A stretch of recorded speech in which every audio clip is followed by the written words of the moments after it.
What's up, friends? This is the day 3 video for my January video challenge series about foundations.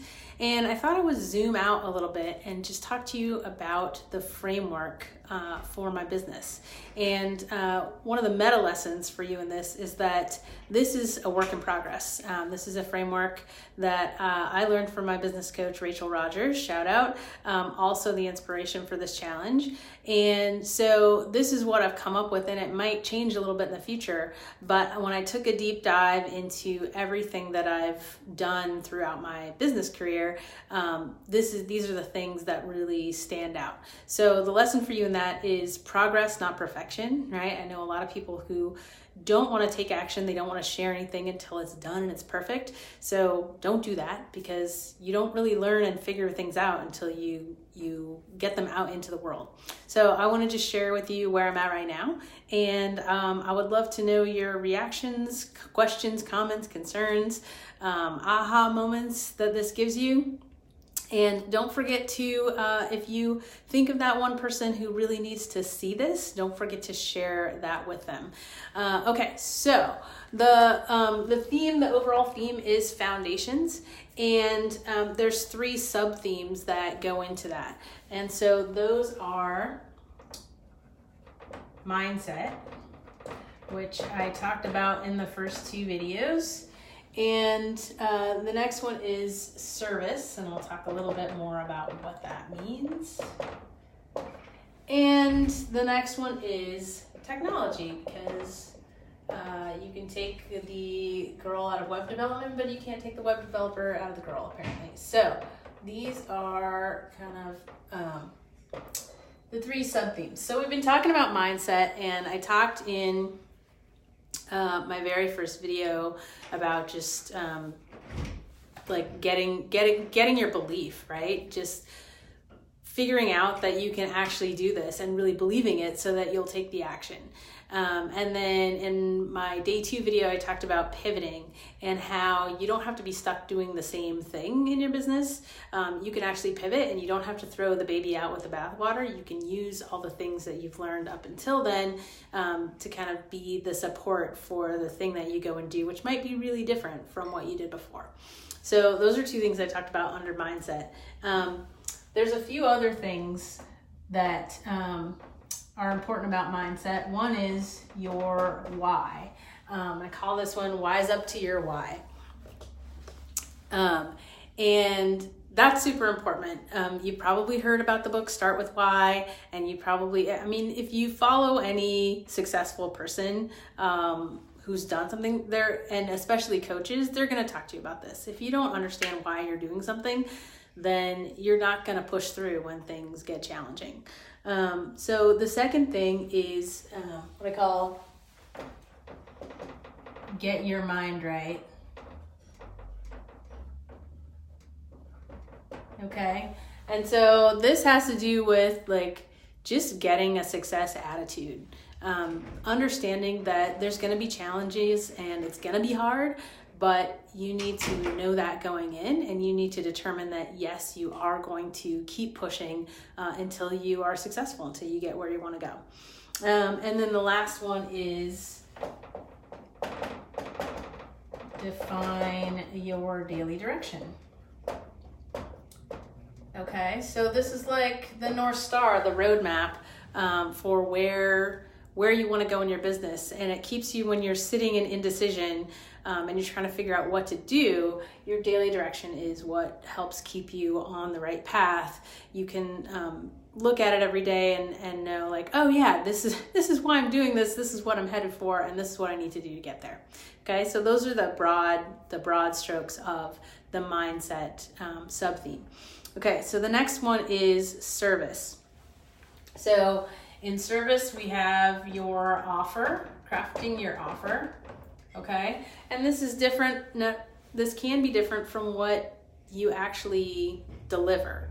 A lot of times, what we actually give to people doesn't change that much, but how we package it, how we talk about it can change a lot. So right now, my flagship offer is called Content Bootcamp because it's all about content marketing. But as I go through this process, and in the new year, I'm reevaluating like what is the most value that I can bring to people. It might change, right? The name might change, or the focus might change. It might get longer. Everything is up for grabs right now in pursuit of just bringing the most value to my audience and my clients. So, under service, you really have to evaluate what is your offer, and if you're not super clear about your offer and who you help and how it helps them, then you need to get super clear on that. Okay, the next thing is defining your customer journey.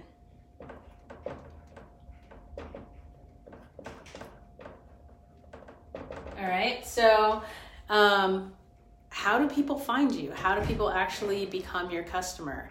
And actually thinking about that and mapping it out consciously so that you have an idea. This is when you get stuck thinking like, I don't know what content to create. It's probably because you don't have a clear idea who your audience is and you haven't mapped out the customer journey. Once you do those two things, it becomes super easy to map out content. And once you actually start talking to your audience, then it becomes really easy because they'll tell you what their struggles are and how to help them. And then you create content around that.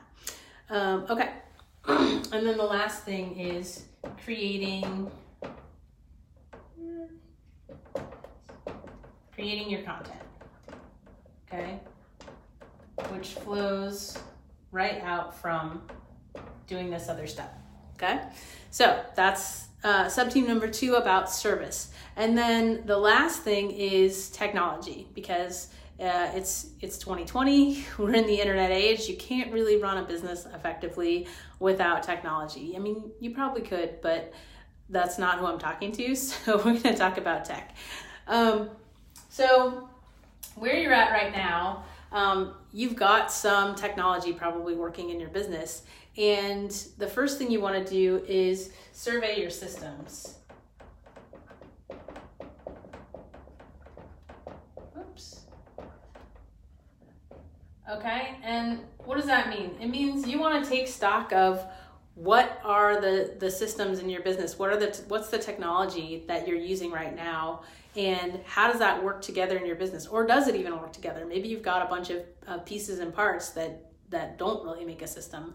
But until you know what it is, what it's supposed to be doing, and whether it's falling short or not, then you can't really move forward. So that's the first step. And then the second thing is what I call taming your tech. Okay, and that just means, okay, maybe you've got a hodgepodge of things going on in this other step, and now it's time to really be intentional. So that means you might be updating that Wix or that Squarespace site to WordPress so that you can do some big kids table marketing and integrate with some other services more easily and have a little bit more control over the things that you need to have control over.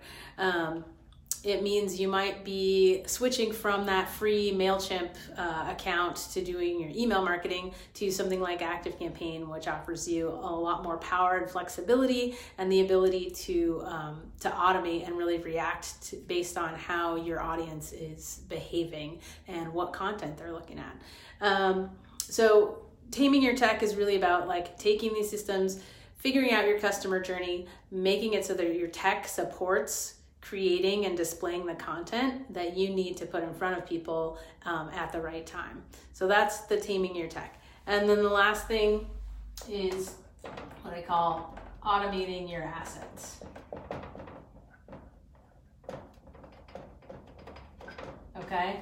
And just what it sounds like, that means that, you've created some content. Hopefully it's content that's super helpful to your audience, and you want to be able to put that content in front of people pretty much automatically. So that could be Facebook ads, that could be email marketing automation.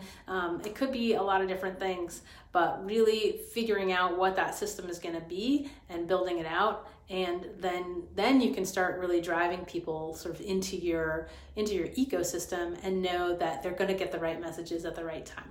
And then, once you do that, it is a work in progress. You want to be constantly measuring and optimizing and to see how things are performing so that it can keep getting better. But I really operate on the mindset of hiring technology. Like, when you're trying to choose a technology tool, you want to think about what you actually need that tool to do and look at it like you are hiring a person. Like, can this software or can this service do what I need it to do in my business? And so that's a mindset that if you're looking to get a new tool, that mindset will serve you well.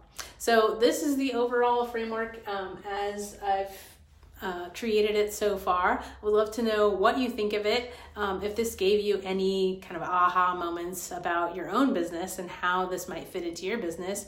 And as always, if you think of someone who really needs to hear this, please take the link that you saw this at and share it with them.